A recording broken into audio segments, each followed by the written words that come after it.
Cursed Doll Chronicles Unveiled. I used to think creepy doll stories were just overdone urban legends, until last week, when I found her at a flea market.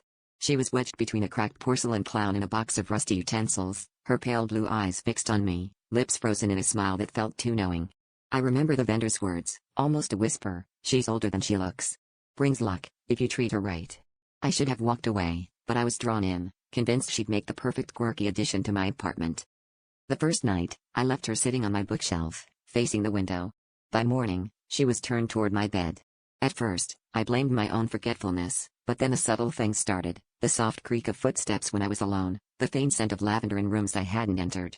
My cat, usually fearless, refused to go near her, hissing and arching her back whenever the doll was in sight. On the third night, I woke to the sound of something plastic tapping on the hardwood. She had moved to the middle of my living room, seated neatly in my favorite chair.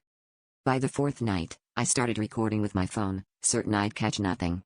Instead, the footage showed her shuffling in jerky, unnatural movements, limbs bending in ways porcelain never should. Each night, she grew bolder, leaving the bookshelf, then the hallway, inching closer to my bedroom door.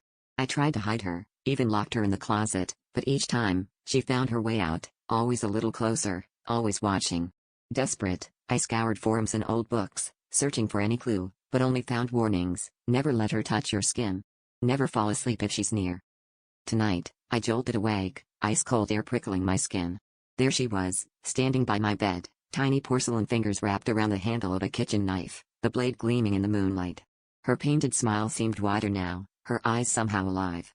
I'm writing this as quietly as I can, phone trembling in my hands.